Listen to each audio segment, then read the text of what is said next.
Je connais un homme en Christ, 2 Corinthiens 12, jusqu'à ce que nous soyons tous parvenus à l'état d'homme fait à la mesure de la stature parfaite de Christ, Éphésiens 4, 13. En effet, ce n'est pas à des anges que Dieu a soumis le monde à venir, dont nous parlons. Or, quelqu'un a rendu quelque part ce témoignage. Qu'est-ce que l'homme pour que tu te souviennes de lui, ou le Fils de l'homme pour que tu le visites, Hébreux 2, 5, 6. Considérons maintenant un aspect particulier de cette question de l'humanité, et notamment comment l'homme peut atteindre cette pleine stature. Commençons par quelques mots concernant la création de l'homme, dans laquelle, par l'incarnation de Christ, sont destinées à s'exprimer toutes les réalités, les merveilleuses pensées de Dieu, divinité mise à part. La création de l'homme et l'incarnation subséquente de Christ représentaient la mise en œuvre de la grande pensée de Dieu, qui est de s'exprimer lui-même dans l'homme.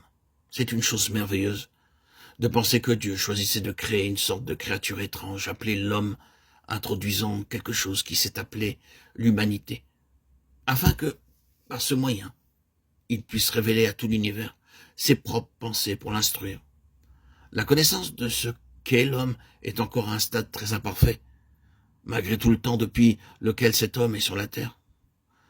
Du côté de sa potentialité à faire le mal, cela va parfois au-delà de l'imagination, quand on considère jusqu'où l'homme est capable d'aller. A contrario, sous la grâce et dans son union avec Dieu par Jésus-Christ, les potentialités de l'homme racheté dépassent aussi toute compréhension.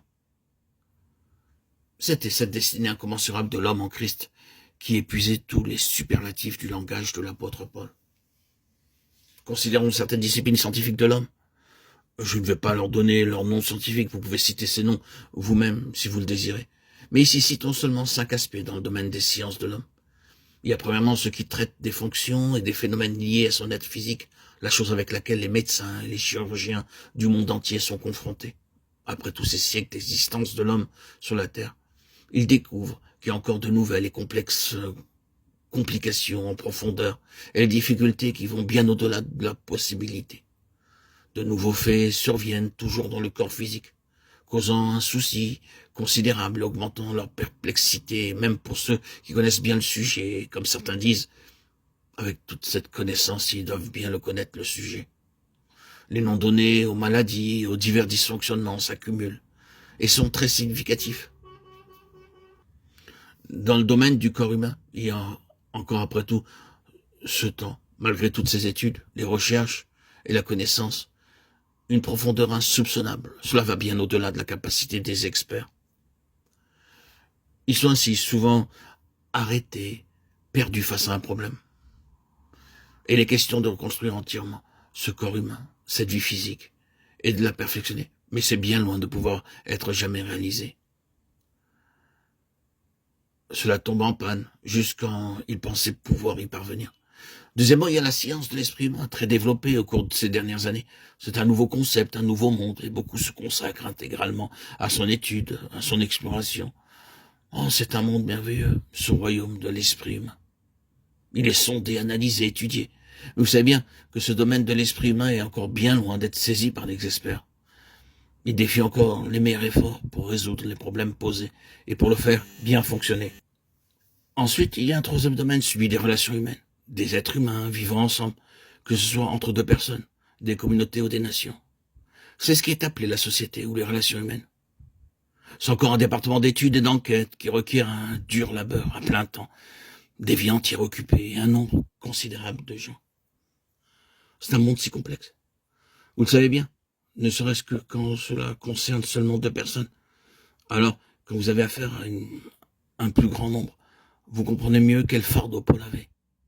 Et il fait référence presque avec un gémissement. Et sans parler d'autre chose, je suis assiégé chaque jour par les soucis qui me donnent toutes les églises. 2 Corinthiens 11, 28. C'est le problème de gens vivant ensemble.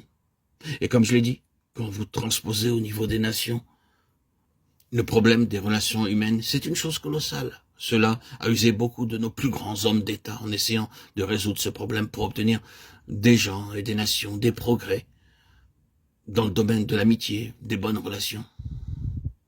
Il y a d'autre part cette science qui traite des races humaines, non seulement des peuples, mais des races. Nous ne pouvons pas le considérer maintenant, mais vous savez combien de temps et d'argent ont été consacrés pour tenter de parvenir à constituer une race différente pour résoudre les problèmes humains. Cette race-ci est caractérisée par certaines choses et cette race-là par d'autres éléments. Et tout cela crée de grands problèmes de relations à l'échelle mondiale et de racisme et demande constamment une somme considérable d'efforts conduisant à l'anxiété. Cependant, le problème racial est, à ce jour, aussi grand que jamais. Un regard sur certaines parties du monde démontre que le problème racial dépasse l'homme. Et enfin, il y a ce domaine, qui est encore une science à part entière qui traite de la nature humaine, et particulièrement du péché ou du mal dans la nature humaine. Bien, cela a occupé l'homme depuis le commencement, ce péché dans la nature humaine. Ce mal, cette nature humaine méchante. Quel monde, quel océan, quel abîme. Ici, vous avez 5 grands mondes, une constellation de mondes, formant même tout un univers, tous reliés à l'homme lui-même, au genre humain. Tout cela est apparu quand l'homme a été introduit, tout cela est rattaché à l'humanité, avec cet être appelé homme. Combien vaste est ce domaine de l'homme. Et il est bien loin d'être pleinement exploré. Maintenant, pourquoi tout cela? Ce n'est pas seulement un sujet digne d'intérêt, une simple pensée introduite sans plus. Cela conduit à quelque chose. Christ est l'incarnation de tout cela, dans une nouvelle humanité, introduisant une humanité voulue par Dieu. Et sa venue est aussi en rapport avec ces 5 domaines appartenant à l'humanité. Il règle ce problème de la vie physique de l'homme, et tout ce problème de la vie physique de l'homme va être résolu dans l'humanité de Jésus-Christ. Lorsque ce corps corruptible aura revêtu l'incorruptibilité, et que ce corps mortel aura revêtu l'immortalité. 1 Corinthiens 15, 54. Quand ce corps de notre corruption aura été rendu conforme à son corps de gloire, Philippiens 3, 21. Tout ce problème du monde physique de l'homme sera enfin résolu. Et ce n'est pas juste une déclaration de fait concernant un certain temps futur. Il nous a donné cette vie, et ainsi même maintenant, dans un corps de corruption, nous pouvons connaître le pouvoir de sa résurrection, nous pouvons connaître une vie qui triomphe de cette corruption jusqu'à ce que Dieu en ait terminé avec nous ici-bas. Nous avons cette vie qui nous est donnée maintenant, afin que nos corps mortels permettent par l'Esprit divin la réalisation d'une œuvre divine ici sur cette terre, contrairement à toute possibilité humaine. Nous aurions pu mourir, très certainement bien des fois, mais il y a eu une vie en nous qui triomphe, jusqu'à ce que notre travail soit achevé. Il a résolu le problème de ce monde physique, et en nous accordant la vie éternelle, il a déjà apporté la solution. Et c'est sur cette base que ce corps sera conforme au corps de sa gloire. Alors s'accomplira la parole qui est écrite, la mort est engloutie dans la victoire. 1 Corinthiens 15, 54. Et ce qui est vrai dans tout ce domaine physique de l'homme est vrai aussi pour les autres.